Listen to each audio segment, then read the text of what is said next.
Welcome everybody who's joining us to our Personas webinar.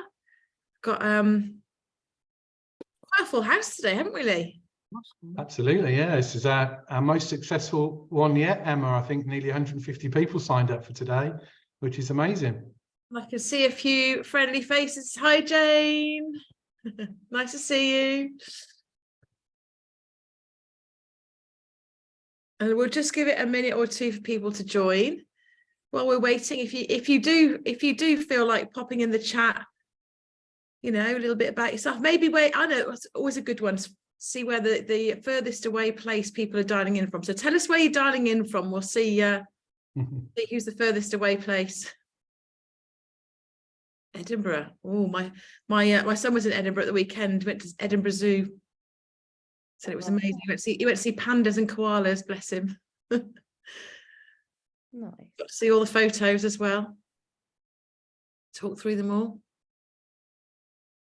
Peak District. Coventry, Leeds, Wolverhampton, lots of Midlanders here, fellow Midlanders. Isle of Man. I've never been to the Isle of Man. I'd really like to go. This place has been on my list. Always looks really beautiful, doesn't it, from the photos?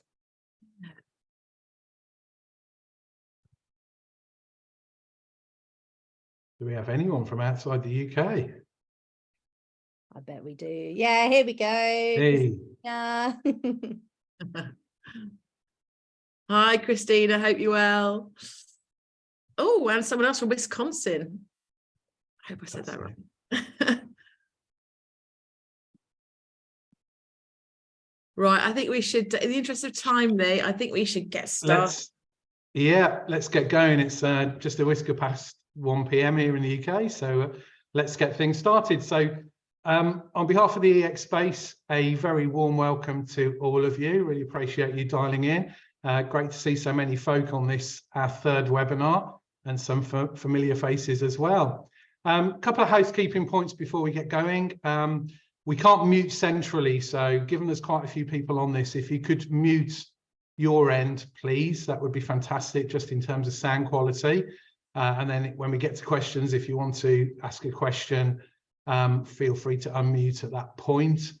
Add questions. We're using the chat facility already. Let's use that as we go through the webinar to capture questions as we're going, and we'll have plenty of time at the end to come back to those questions. A quick heads up that we're recording the webinar as well, so just so you all know that. If you have to duck out for any reason, you'll be able to get back to this and watch it on YouTube amongst other channels later. So we'll publish the links and everything to that shortly. Quick introduction. My name is Lee Smith. Together with Emma, I'm the co-founder of the EX Space. I'll be handing over to Emma shortly to cover the key part of the webinar and delve deeper into personas. Just before that, I wanted to give you a really quick update on the EX Space. It's been a couple of months now since we started talking about our new membership-based learning community, and we've gone a little quiet, but rest assured we've been extremely busy behind the scenes, as both Emma and Katie will vouch. Amongst other things, we've been doing these webinars, so obviously this is the third of these, and these really are designed to give you a flavour of the type of content and the type of thinking that we'll be showcasing as part of the EX Space. We'll continue to run some webinars publicly, but we'll also be running an active programme of webinars that will be for members only once we launch. And in terms of a launch, we're getting there. We're probably about 6 to 8 weeks away now in terms of work still to do just to fine-tune the platform. We're currently road testing. We've got a little group of beta testers who are road testing the content. It's looking fantastic, and we're really excited and can't wait to share it with you. So if you sign up for this webinar, you'll be on our mailing list. We will keep you informed over the coming weeks and expect to see more details on timings, on the launch timings, also on membership offers. We'll be having some really great launch offers, once in a lifetime launch offers for you guys, our EX pioneers, to hopefully come on board and get behind this. So we'll share the detail of that with you soon. And as I say, releasing much more in the coming weeks. If you've missed any of our other webinars, we've done some superb webinars already, starting with the EX archetypes a couple of months back now, actually, and a fabulous white paper. So with that, you can discover where your strengths are and which of our 4 archetypes is most closely matched to your role, and also begin to plan to plug gaps in terms of your career skills and strengths. A really great piece of thought leadership there.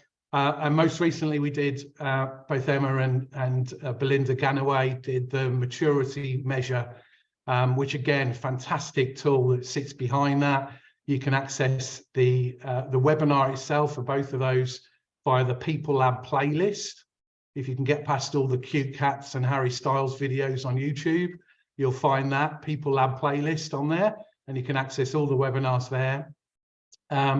And also, if you're not following us on LinkedIn, we have a EX-based LinkedIn group now.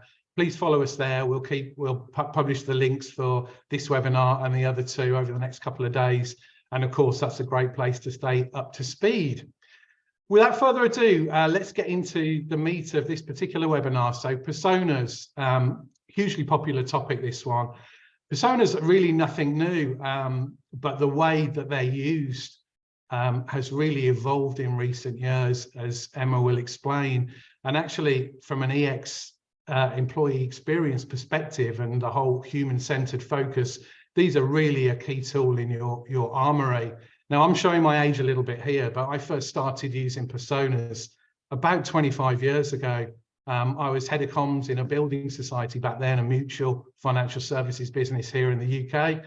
And with that hat on, we wanted to target our communications better to people based in our branch network and have a much clearer understanding of them as an audience when it came to planning a big change program. So I'm not sure we even called them personas at the time, but we built a series of little pen portraits to understand that branch-based audience a little better. And I vividly remember one of those was called Billy in Bridgewater. And it was built mainly using demographic insights, so data from the HR system. We knew the average age, the gender, the tenure, etc. of these folk, but also based on anecdotal observation as well. There was a little bit of behavioural insight, so we had some survey data that told us about their use of internal comms channels, of content preferences and that sort of thing. But really it was a kind of demographic-led persona. And as Emma will explain, what we're shifting towards much more now is more of a behavioural persona. But Billy in Bridgewater quickly became shorthand across the organisation for talking about our branch-based employees. And within a matter of months, some of the most senior leaders in the business, the board level leaders were in the business, were saying things like, how could this decision land with Billy? What would Billy think of this? And it became part of the kind of decision making very quickly within the organisation. So it struck me from that point onwards that these are an incredibly powerful tool, a great way to get into the shoes of employees, but also, and of course that helps build empathy, which is critical for employee experience, but also a really powerful engagement tool and a way of engaging with senior leaders and helping them understand employees from their perspective as well. So nothing new, but evolved. Employee experience, of course, is all about empathy. And whilst we tend not to talk so much about audiences these days, which suggests quite a kind of passive relationship, we're all about knowing and working with employees to co-create great experiences.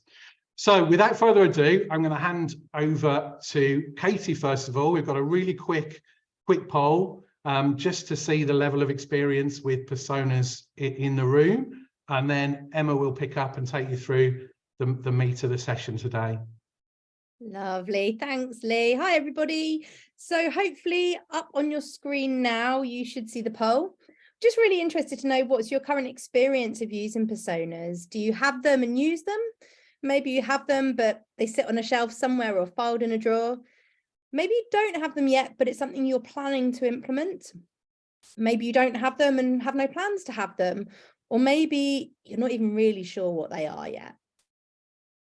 Lots of answers coming in thick and fast. Just give it another few seconds before I share the results. Okay, brilliant. Thank you.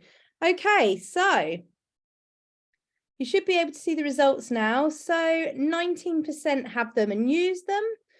14% have them but don't really use them. So I think that's going to be really useful for you today to kind of think about how you can actually make the most out of them and the value that they can bring. 50% don't have them yet, but something you're interested in. 6% don't have them, no plans to as yet. And a few of you just really curious, what are personas? So thank you very much for doing that. Okay, over to you, Emma. Thanks, Katie. It's really interesting to see that nearly 20% have them and are using them, which is great. So I might ask you to unmute a bit later on and share your experience. So hello, everybody. I know some of you. For those that I don't know, my name is Emma Bridger. I also co-founder of the X Space with Lee, and my other hat is I run a consultancy called People Lab. We're an employee experience engagement consultancy. So we've got a lot of experience of developing and using personas with clients, and we're going to have one of our lovely clients, hopefully, if she's joined us, is Trina. Trina's there, brilliant. Trina's going to join us a bit later on. Trina Cross from BA Systems is going to join us to talk about her experience of using them, and then we'll just hopefully get a bit of conversation going. But before we do that, what I'm going to do is share some slides, which we all have access to afterwards, just to kind of give you a little bit of background about personas and what they are and how we can use them. So just bear with while I get my slides up on the screen. Getting pretty slick at this now these days, aren't we? She says it's going to go wrong. I've tempted fate there. Okay. So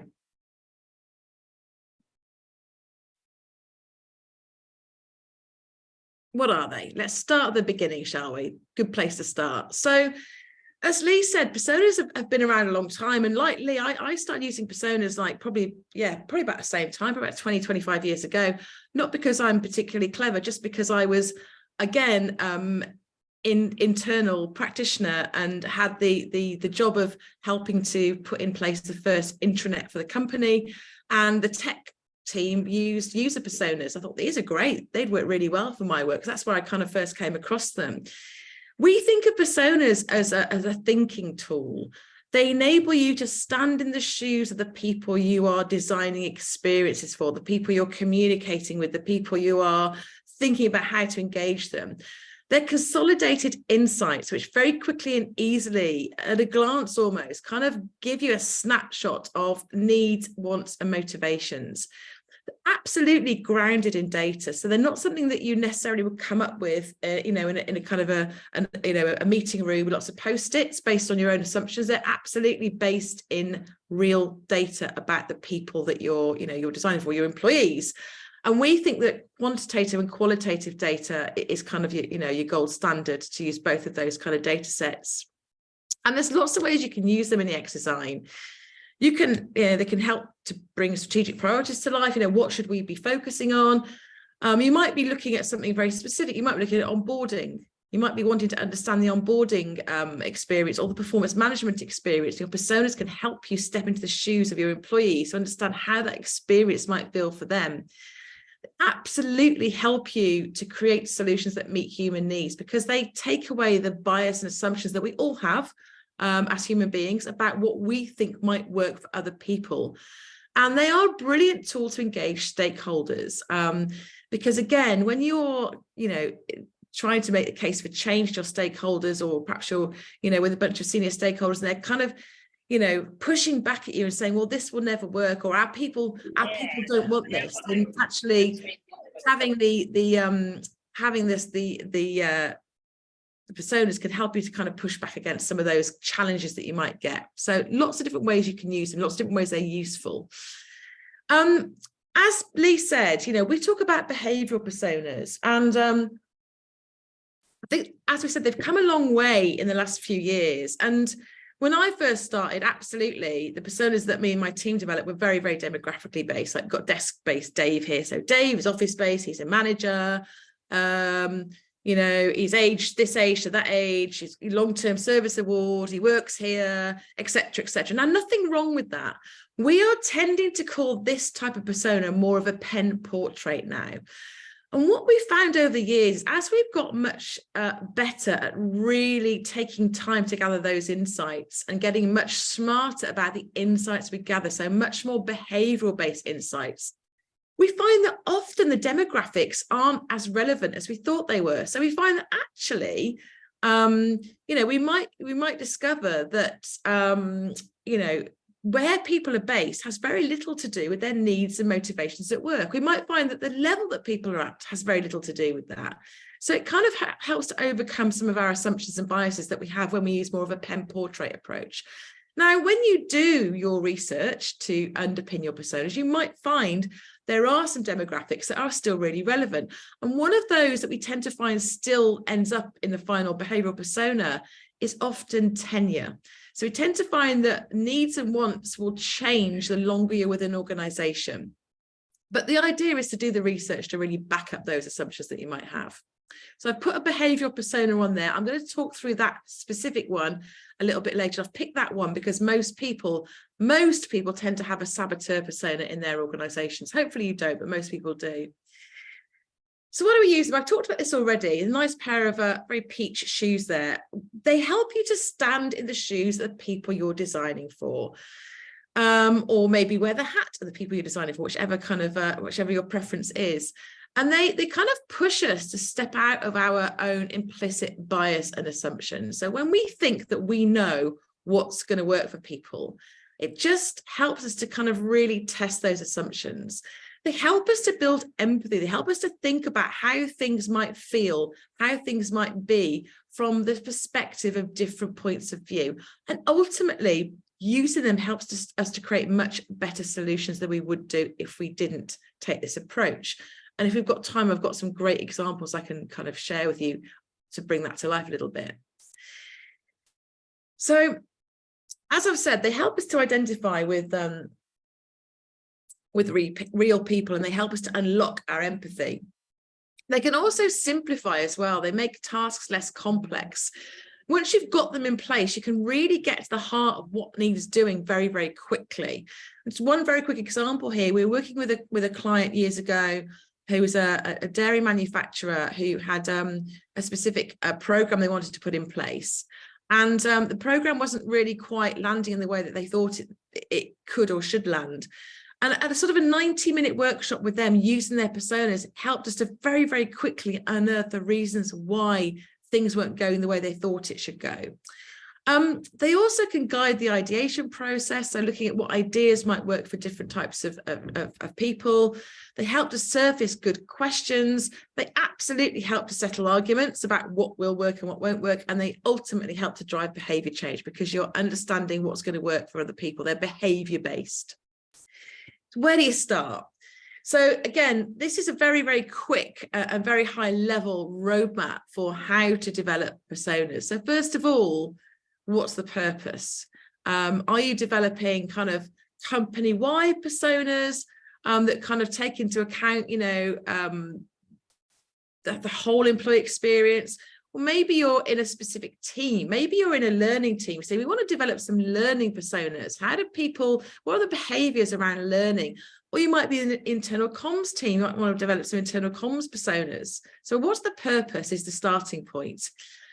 And then have a look at what data and insights you've already got. There's so much kind of good research kicking around organizations that often we kind of forget about using. So revisit your staff surveys, revisit those focus groups that someone did a year ago to look at, you know, why people might have been a flight risk.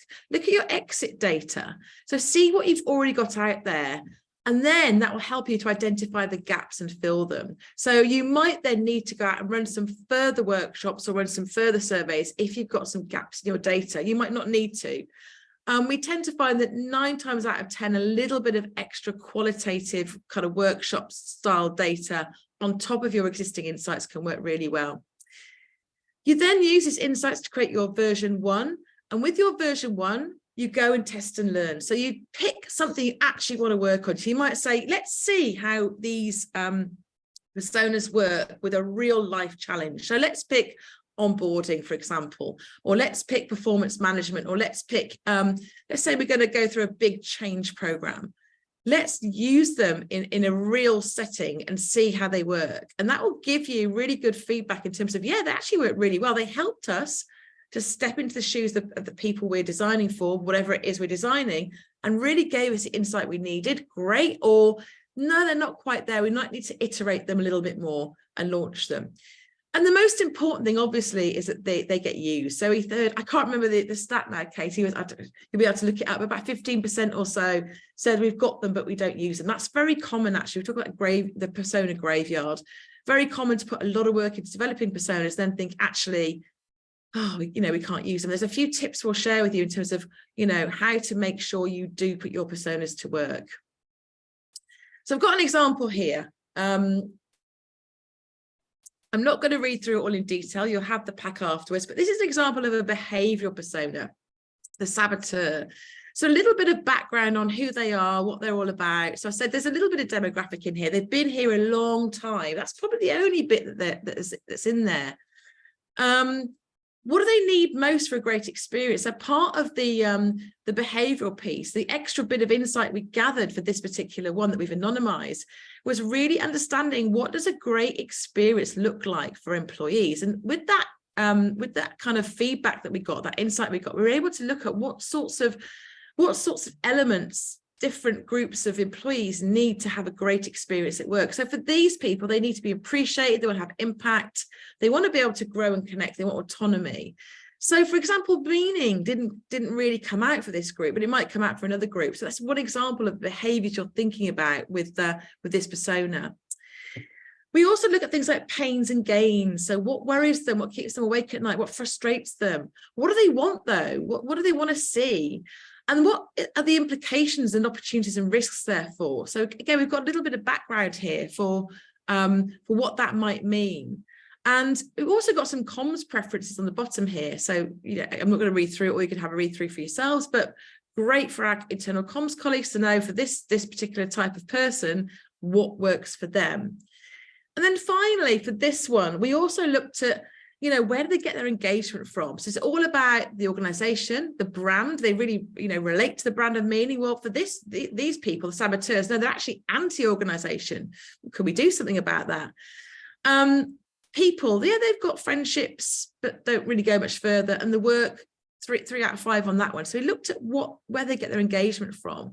And for this particular one, we also used a psychometric, the Big 5, as it's called in psychology, to understand more about the psychology of these people. So it's often referred to as OSHA, which is openness, conscientiousness, extroversion, agreeableness, and neuroticism. And we use an actual psychometric to be able to place this particular persona against those different elements of this psychometric. So for example, we see they're more likely to be towards the right on neuroticism. And on agreeableness, they're not particularly agreeable at all. So no surprises there, but we've got data to back this up. So some really interesting ways of looking at personas. And I've shared some others in the slides as well. I'm not going to talk through them now in the interest of time, but we've got some others here from anonymized for another client. So I've got cheerleader and the messenger. The messenger is just kind of like almost like a mailbox. Tell me what you want me to say, and I'll just get it done. Just some examples here. And we've got some others here from another client, the amplifier and the dynamo, that just kind of brings it to life for you a little bit. So these will be in the packs when you get them. In terms of where they fit in employee experience design, we said already, you can use them in lots of different ways. So you can imagine if you're in that first time in that scoping phase, you're thinking about what is our ideal and how do we measure up? You might be thinking about, let's say, you're developing a new approach to performance management. Performance management isn't working, people moan about it. It's just a tick box exercise, is very transactional. So say, right, we're going to redesign the way we manage performance. So when we're starting out and we're saying, well, actually, what are we trying to do here? What are we trying to fix? What's our ideal and how do we measure up? It's really easy to see that, bringing your personas to that conversation is going to help you to think about this challenge, this opportunity from the perspective of the people in your organization. So the saboteur might view it in a very different way to the cheerleader, for example. So you could use them in that first diamond. Clearly in that second diamond, when you've figured out what you're going to focus on and why, when you're starting to think about the opportunity, bring your personas back out to help you empathize with your people, that they absolutely come to life here, and they help you define the human need in that sort of middle diamond. And then when you get into ideation, so coming up with solutions, and then prototyping, testing, you know, coming up with ideas, how would that idea land with the saboteur? How would that idea land with the cheerleader? They really come into their own there. And when you prototype and test your ideas, you want to make sure you kind of take your prototypes and test them with different groups of people throughout the organizations. You don't just want to test them with all the people that they're going to say, yeah, that's a brilliant idea. We love that. It's really going to work for us. So you can see every step along the EX design process, your personas are going to help you out. Okay. So just an example here as well, just to bring this to life. I won't go into this in any detail, but journey maps. We're a big fan of journey maps, or experience maps, we sometimes call them. And again, if you're thinking specifically about mapping a journey, and you do a kind of more advanced journey map, which is thinking about what are people thinking, feeling, and doing at each stage of the journey you're mapping, what the goals of that stage might be, and what's the experience like. Straight away, we've taken the example here of kind of attraction onboarding piece here.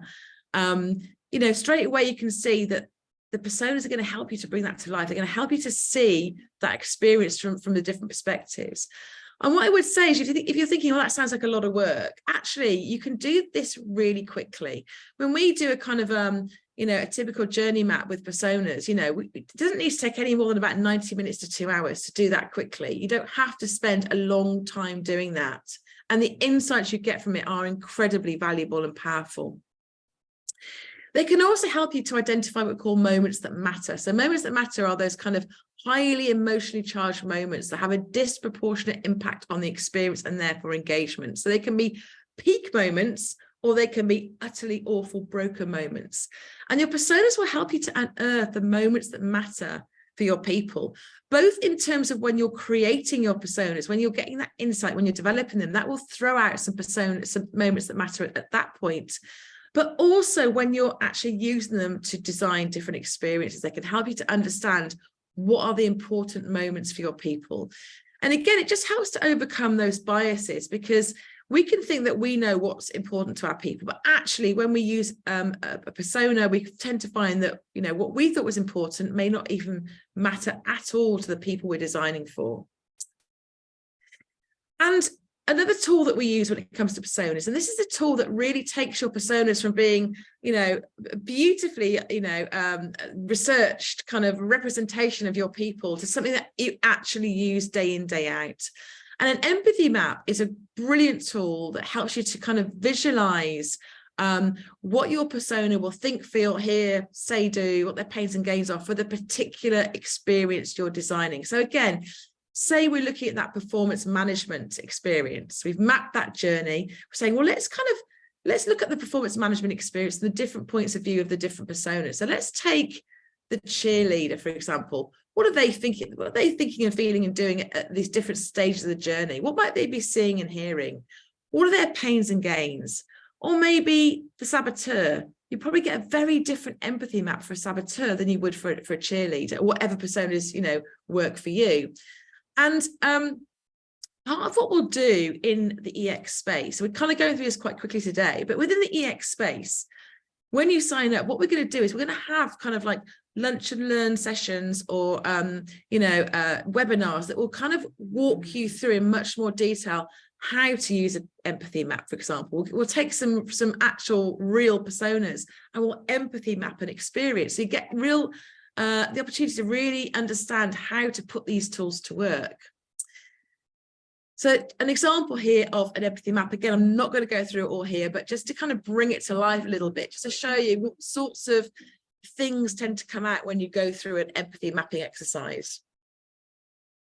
So hopefully it's all making sense so far. Just a couple more slides before we get talking to Trina, which is where we get the practitioner viewpoint. But I've pulled out this kind of visual here. Hopefully it'll work for you. Sometimes people say, well, isn't it really simplified, this persona? But the way we think of personas is kind of like, I'm showing my age here. For those of you that remember those kind of cut out paper dolls that you had in the 70s and 80s, before we had computers to play with and that sort of stuff. You'd have a cut out paper doll, you'd have different outfits you could pop onto the dolls. You'd have like this is actually Tom Hanks, by the way, it's supposed to be Tom Hanks. You've got like a Tom Hanks in was it Apollo, one of the Apollo films? He was in NASA, or Toy Story as a cowboy, or I don't know what the baseball outfit is. But the idea is that your personas allow you to kind of try on different outfits for your people and put them into different contexts and use them in different ways. So I just think for me, that's quite a nice kind of visual to remind me how to use them. If it doesn't work for you, don't worry, it might work, it might not. But in terms of getting the most out of your persona, they have to be rooted in data. You can't just kind of come up with them in a room one afternoon just based on what you think might be the truth. You've got to root them in evidence. You've got to use them. So the empathy map is the tool to make sure that you use the persona. And again, you know, when and if you join up to the EX space, we'll show you how to use an empathy map on a real life experience. Making them context specific can really work as well, and talking about them. So just keep using them. You know, even Lee's example about the kind of pen portrait style of personas all those years ago started talking about, you know, how would this land with Billy and Bridgewater? Just starts to get you thinking about, well, hang on, how's this going to land with our saboteur or our cheerleader or our messenger or our dynamo? Just start thinking about, talking about them all the time can really help to bring them to life. Persona pitfalls on the other hand, don't do all the work and then ignore them. You know, so I've seen this so many often, the persona graveyard. You know, you put a lot of effort into getting your personas into the shape where you can use them. Just start to use them. It can feel overwhelming at first, but it doesn't need to be. If you stick to kind of, you know, using them, keeping them fairly kind of high level, having sort of, I'd say no more than about 6 really, no more than sort of three sides of a PowerPoint. So they're really easy to digest a lot of information very quickly and really give you what you need to step into the shoes of people you're designing for very quickly. Don't stick at roles. So don't just put the role in there. Don't leave them in a vacuum, you know, so get out there and use them and don't let them run away with you. So sometimes it can be tempting to overcomplicate them. And when I first developed personas all those years ago, it was back in the day where GDPR wasn't a thing, and had this really great database in the organization I was working for. It was called a Mosaic Profiler. And you could put your postcode in, it would give you like a marketing profile. I was like, oh, wow. Back in the day, we didn't have to ask permission to do that sort of thing with employees. This is like 25 years ago. I thought, wouldn't it be cool if we Mosaic profile all of our people? So we stuck them all into the Mosaic profile, all the different postcodes. And we came out with about 120 different personas. And that straight away was like, that's just not ever going to happen. So, you know, just that's why sticking to sort of 6 to 8, no more, is a good way to get the most out of them. So that's a kind of a whistle-stop tour to personas. Sure, you've got lots of questions, which we'll come on to in a minute. But before we come on to sort of the opening the questions out to you, what I want to do is introduce Trina. So I've got a lovely photo of Trina there. So I'm just going to stop sharing and on the call. Trina, you there? I'm here. Can you hear me? I can hear you. I can't see you, but that's not the end of the world. Let me see. Oh, I just need to go into my set. I might have to sort that out in a second. Sorry, Emma. No worries, no worries. I'll just give a bit of background while you're doing that. So Trina is, I'm not sure the official job title, but she's been absolutely EX pioneer at BAE Systems. So our paths first crossed a number of years ago, actually. I think it might have even been on a persona webinar a few years ago. And we got talking about developing some personas for BAE Systems, which is quite a big task given the size and complexity of BAE. Trina, are you still sort of trying to figure out your video, or have you sorted it yet? I am, but I'm here. Okay, no worries, no worries. I'll carry on talking then. So I'm probably going to get this wrong, but is it 70,000 employees you've got, Trina? About 80, yeah. We're growing a little bit. Yeah. Globally, and Trina will give a bit more context in a sec.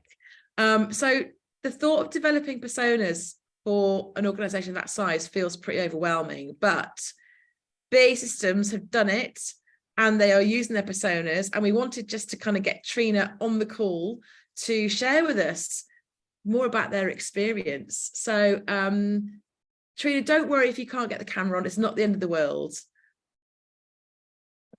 Are you still trying? She's still trying? I tell you what, Katie, whilst Trina's trying to get the camera on, why don't we just go to a couple of the other questions? You've got to have technical hitches, haven't you? Absolutely. It's got to be done, you know? It's very normal. We've all been there. That must be most times I go onto a call, to be fair. No, we've got lots of, and I can see Trina there as well. Brilliant. So we'll just answer a couple of those questions, shall we? As we promised people we would now. So Okay. First one, we've talked about creating personas for the whole people team. Would this work, or should we have different ones for comms, for recruitment, for learning, etc.? I think, so my view on that is what works well is if you start off with your sort of, imagine your Tom Hanks in his underpants, right? So that's your kind of overarching employee personas, where you do your sort of couple of months of sort of, insight work, you develop your personas, you test them, they've got the basics in there. What you can then do is, if you want to kind of build them out further, specifically for communication or specifically for learning, you can then add more data to that. So you'll remember on the Saboteur, we had some pretty high level info about the communication preferences. Now, if you took those personas in your internal comms, what you could do is then build them out further. So that'd probably be my recommendation on that. Trina, I can see we've got you now. Thank you so much. So Trina, tell us a bit about your role at BAE and a bit about BAE Systems. Yeah, so I joined BAE Systems probably around 7 years ago, starting off in the comms department, and I've since held kind of a number of change management roles within kind of various business and functions across the organisation. In my most recent role before this one, I've been looking after employee listening, how we gather employee data, whether that's through conversations or surveys, to really understand kind of what's working well and what can be improved to influence leadership and business decision making. I'm now employee experience design lead. So what that means is that I'm using the sentiment we gather to be proactive with stakeholders within projects and programs, designing with our employees' wants and needs in mind right from the very start. I'm part of a team of kind of 7 wonderful and very talented ladies, and we cover right across the UK and the rest of the world for BAE Systems. So as you mentioned before, Emma, that's about 80,000 people. And within BAE Systems, we supply, manufacture and service ships, planes, submarines for armed forces and customers right across the world. And we've also got a big space within that cyber security element too, which is a good market for us at the moment too. Brilliant, thank you. And what was it that kind of led you to take this journey with personas in the first place? What was the kind of the motivation to action? Yeah, so I think you and Lee mentioned this earlier, just in terms of, I think personas have been around quite a long time within that employee space. I know we've been using personas at BAE Systems for a number of years, but as you mentioned, I think we define them more as kind of user or role-based personas. Did you describe them as kind of pen-based ones? And portraits, for example, yeah, kind of, think about me, female, millennial, kind of, I've got 7 years tenure, kind of HR function. What that doesn't do is really allow us to understand our people as human beings. So what drives them, what motivates them to get the best out of them, what gets them out of bed in the morning. And I think one of the things that we did together was, what do they need for a great employee experience, and what barriers are there for them to receive that at the moment? And I suppose, don't get me wrong, I don't think there's not a place for role-based personas, because they absolutely do for the projects and programs. But we really wanted to understand our people as colleagues rather than role types. Yeah, and I think the reason that we wanted this understanding is because employee experience evolved from kind of employee voice. And while our employee listening kind of is fundamentally important to us, it means that we're reactive to what people are saying. And as you just mentioned, with the personas, we can be really proactive and start designing with our employee experience in mind too. Yeah, brilliant. And how did you get started, and what was the kind of process you went through? So, and this is interesting. So I was on a call just like this one, I think about 2 years ago. What's 2 months, 2 years ago, I think. Wow. Yeah. A long way since Yeah. then. Yeah, it's gone. So, yeah, we'd been talking at that time about developing a set of BAE systems personas for quite a while. One set that could be applied on kind of any project or program, rather than every change manager kind of starting with their own set each time. Really wanting to cut out that duplication. I don't think, if I'm honest, we'd entirely landed or got our heads to a behavioural persona at that point when we'd got onto the Zoom. But we'd heard about the work that you were doing and with other organisations, and it really hit the nail on the head of, yeah, this is the human approach that we're really wanting to take. So I think once we had a few initial discussions with you, we just started to map out what the process would look like. So really, what did we want to achieve from our personas? And if I think about that, and the objective we've achieved is to really understand our people as human beings, but to help our leaders and key decision makers too as well, so we can really step into their shoes. Yeah, definitely. And what do you think were your key learnings from going through that process? So I think I was thinking about this, and I think I've got 3 key learnings that I take away. The first one for me was get stakeholders buy-in early. So not only because it's their teams that you're asking for, so you want them to support you to take the time off the job, but also because you're able to set expectation and dispel myths around personas, because I think there's some cynicism around putting people into boxes and them not being representative and that kind of thing. And actually, if you get them bought in early, you're going to get that buy-in of, yeah, people from my team will support, but also we found the personas to be great stakeholder management tools. And if you can get people's buy-in from the start, then they're already aware and familiar with them when you start using them in that space as well. Yeah, brilliant. Sorry. Was that first one? You got 2 more then? That was the first one. I've got a couple more. Love it. Go for it. I think that one leads me to the next piece of learning around, and this is something that was a light bulb moment for me. You're not one persona at one time. This isn't about putting people in boxes. In our set of personas, we've got an enthusiast, someone who maybe is new into role, they're eager, has got a tiny little bit to learn, that kind of person.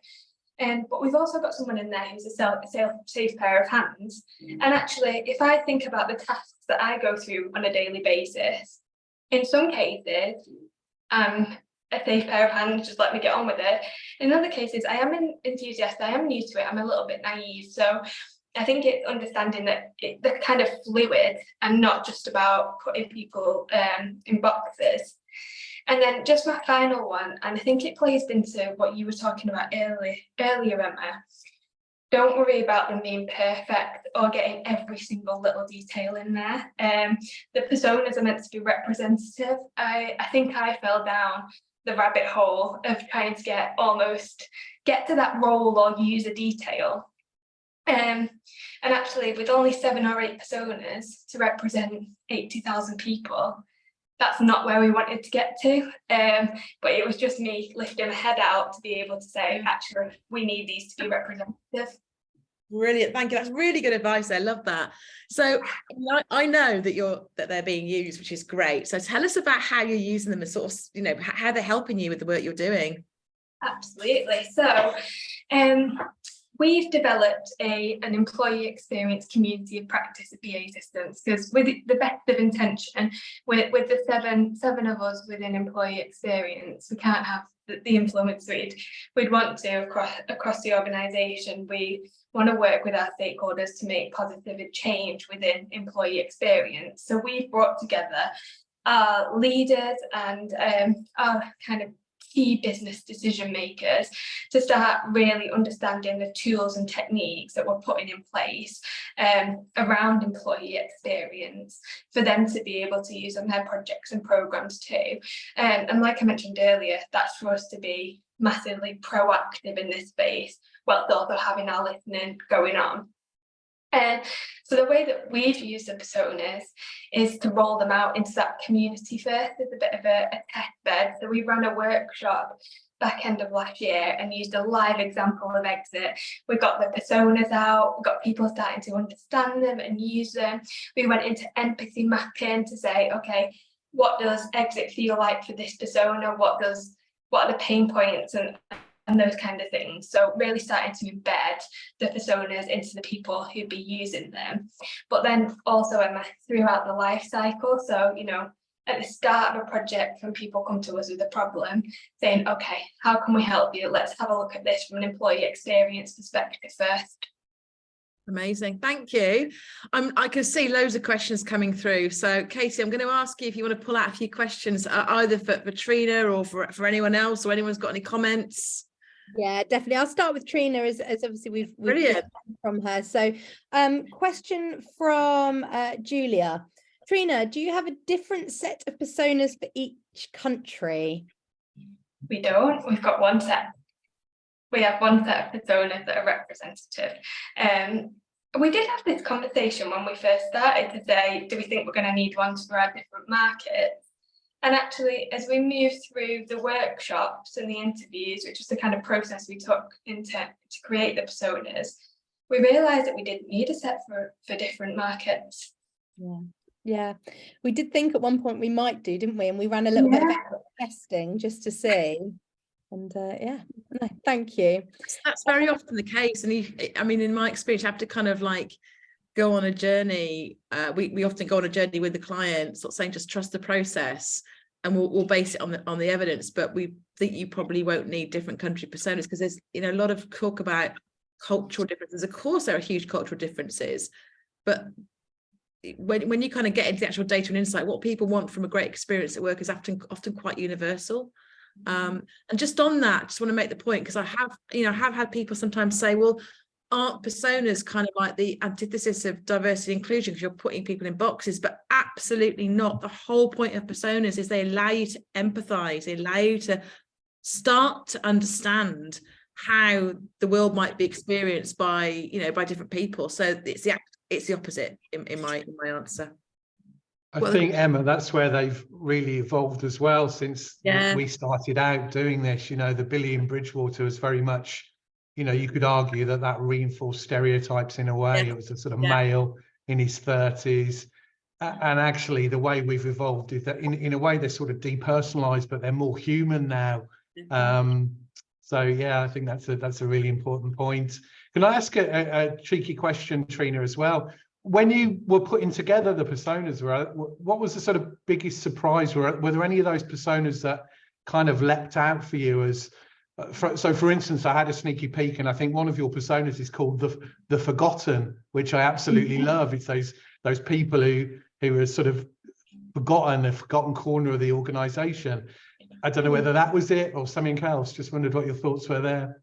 Yeah, to be honest, there was a few of them that kind of surprised me, and I suppose that shows how tunnel vision you've got within your own perspective, even as someone who works and is really massively passionate about employee experience.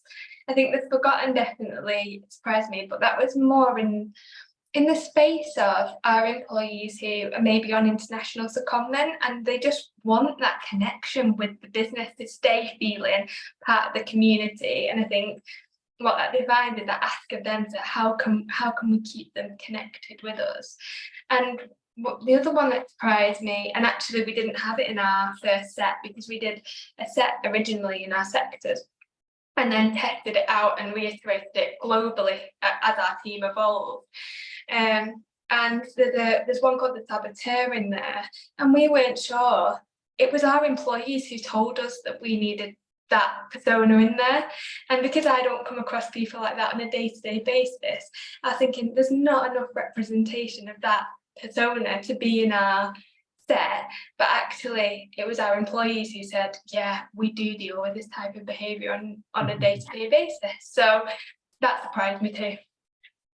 That's a great one, isn't it? You know, I think every organisation has their kind of negative activists, they're actively disengaged, they're saboteurs, whatever you want to call them, but often we're in denial about the fact that they exist. So actually capturing them as a distinct persona is really useful. Absolutely. Good stuff. There's another question in here for you, Trina. Have you had any negative feedback from any employees or colleagues about them potentially being categorized into persona that they feel that they are not? Oh, that's an interesting one. And I suppose because we've not said that employee fits in this persona, we've probably not had that kind of feedback, because you maybe not, I might be a saboteur some days. Do you know, when it might be something that's been going on, a project's going on a while, and I think just it's not kind of in tune with what I'm looking to do at that moment. I might look like a barrier to that team. So we've not had any negative feedback in that way. But I suppose we're just very careful not to be Katie, you're a forgotten or a saboteur in that way too. You'd never. Oh, sorry, Em. No, go on, you go for it. Go for it. I was just going to say, you'd never really say to somebody anyway, you're that person, nor would you necessarily share your personas widely. It might only ever be your team or the team that's responsible for designing experiences or writing comms or whoever it is that's going to be using them that will ever really see it. And back to your earlier point, Trina, it really is a thinking tool. So it's to make sure that you've considered all of those different personas rather than saying, I'm just looking at this one persona, because there will be overlap. Emma, sorry. Yeah, and I was just going to say the same. You know, I mean, you don't launch them, you don't communicate them. I mean, it's not like they're a big secret, but they're there as a tool to help you design experience. In the same way that, you know, from a customer point of view, you have customer personas. You know, customer experience people absolutely get to know their customers really, really well, but you might not know which kind of group you fit into, what sort of persona you are. You don't need to. You just need to know that they're getting it right with you and they understand your needs and they're wowing you with a brilliant experience. You're like, I'm happy, thank you. That's what we're trying to get to here. So brilliant, thank you. A question from Mary. What does the research involve? Focus groups or individual interviews or surveys? Yeah, so great question, Mary. So what we tend to find is when we have to top up what already exists, it tends to be qualitative based research. So usually kind of what we call workshops, maybe some interviews as well. And they tend to be very strength based. So they look at, you know, for example, what does a good experience look like and feel like to you? Those are sort of some of the things we might cover depending on what we've decided is the purpose at the beginning.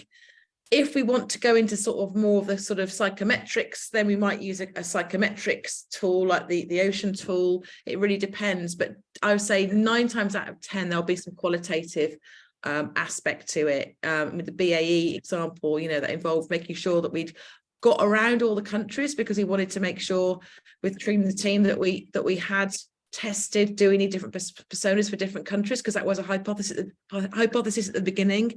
So it's just making sure that you've got real representation, but from a qualitative point of view, doesn't mean you have to kind of have, you know, many people. You just want to make sure, have we spoken to like most sorts of people in the organization at some point? Have we got data that kind of, you know, covers them off at some point? So workshops mainly. Senior people don't tend to like to come to workshops in my experience, so you have to put in some interviews for them because they're too busy to come to workshops, but you can get a kind of half-hour interview with them is usually pretty doable. Nowadays, everything's online and we use Miro boards. So it's very quick and easy actually to get the insights you need. It's not like the old days where we'd have to kind of trawl around, you know, goodness knows how many locations actually meeting people. Now you can do most of it online. It works really well. So, and again, what we'll do on the EX space, you know, we'll kind of share things like, this is what a classic workshop plan might look like to get this sort of insight. So we'll share those sorts of tools with you. Equally, from a people lab point of view, you know, on the consult, if you want to do it for yourselves, then the EX space is absolutely the place to go, and we'll share all the tools with you on there, and more info about how to do it. And from a kind of consultancy point of view, if you're saying, actually, I've no idea where to start, and with all the best will in the world, you know, I need someone to hold my hand through this, then the people labs is the other option for you. But either way, we've got what you need to kind of get you going with this stuff. I've also seen there's lots of questions coming through, and I'm mindful of time. So what I'm going to suggest is we do a bit of an FAQ document when we do the kind of sending it out to people. Katie, is that all right? She says, smiling at Katie, hoping I haven't. Lee, what are your final thoughts, Lee? But hand back over to you in a few minutes. Yeah, I'm going to squeeze one last question in, actually, which is from Howard, which I think just ties it all together. Is, you know, this all sounds great and very compelling. What actual difference does it make? So Howard's asked, are there any examples you can share, Trina, of where senior leaders or leaders at any level have made different decisions as a result of the insight that those personas have delivered?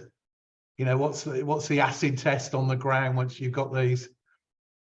Yeah, no, a really good question. So I think for me, I've got a few key examples of how the personas are really embedded now.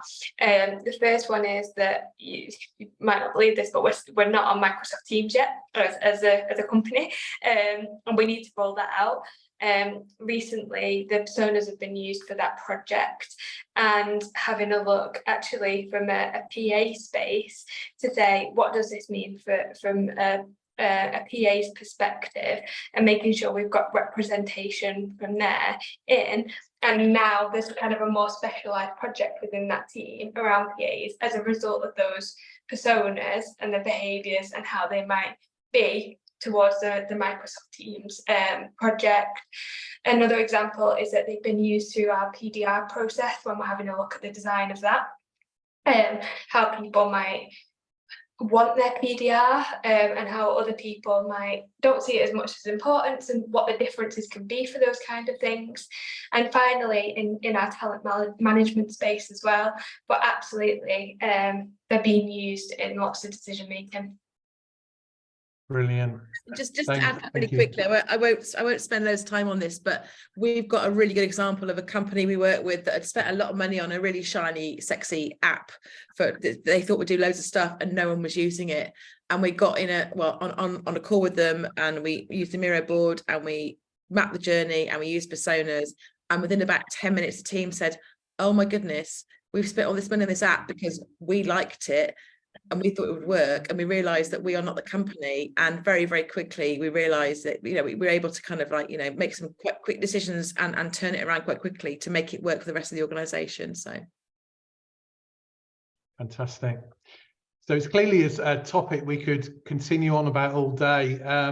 I think an FAQ document sounds like a cracking idea, and maybe Emma, Katie, Trina, there's another webinar in here somewhere that sort of delves more into the practicalities of building these and how you go about that. Maybe that's something we can do as part of the EX space moving forward. But Greg, from my perspective, brilliant session. Thank you, Trina, for the example.